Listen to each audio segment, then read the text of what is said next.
भारत में corona virus की दूसरी लहर तेजी से खतरनाक रूप अख्तियार करती जा रही है।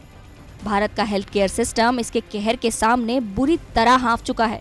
आर्थिक गतिविधियों के धीमे पड़ने को लेकर रोजाना नए अनुमान सामने आ रहे हैं। खुद पीएम मोदी भरोसा दे रहे हैं कि सरकार लॉकडाउन का विकल्प नहीं आजमाएगी, लेकिन कोरोना के बढ़ते मामलों के सामने ये दिलासा भी नाकाफी है। साथियों, आज की स्थिति में हमें देश को लॉकडाउन से बचाना है। मैं राज्यों से भी अनुरोध करूंगा कि वो लॉकडाउन को अंतिम विकल्प के रूप में ही इस्तेमाल करें।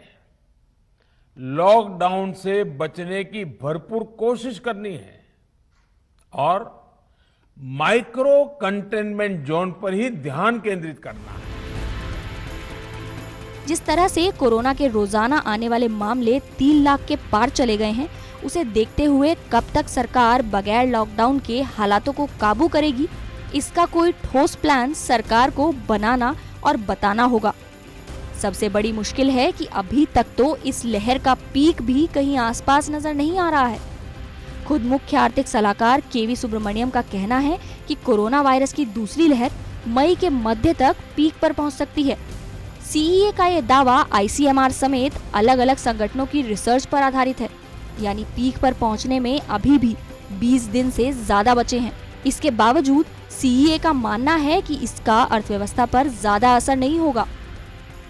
लेकिन सरकार के इस भरोसे पर कोई भी रिसर्च एजेंसी यकीन करने को तैयार नहीं है। रेटिंग एजेंसी क्रिसिल ने कोरोना संक्रमण के तेजी से बढ़ते मामलों की वजह से इकोनॉमी में भारी गिरावट की आशंका जाहिर की है।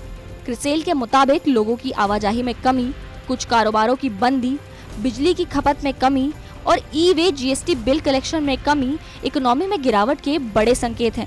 हालांकि क्रिसेल ने कहा है कि राहत की बात है कि मैन्युफैक्चरिंग और कंस्ट्रक्शन गतिविधियां जारी हैं। समाधान के तौर पर इस रिपोर्ट में भी वैक्सीनेशन अभियान में तेजी लाने की अपील की गई है।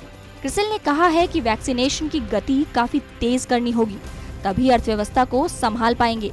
हेल्थ एक्सपर्ट्स का भी मानना है कि 18 साल से ज्यादा उम्र के लोगों का वैक्सीनेशन शुरू करने की मंजूरी देकर सरकार ने एक बेहतरीन फैसला लिया है। मेरी राय में ये एक सराहनीय कदम है।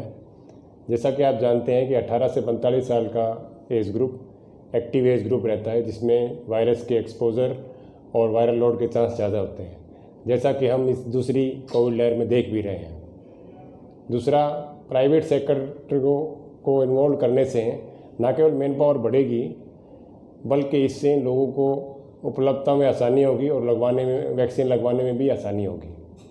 तीसरा, जहाँ तक वैक्सीन की उपलब्धता का सवाल है, नई कंपनियां आने से और पुरानी कंपनियों के प्रोडक्शन बढ़ने से निश्चित रूप से आने वाले समय में इसकी उपलब्धता बढ़ेगी।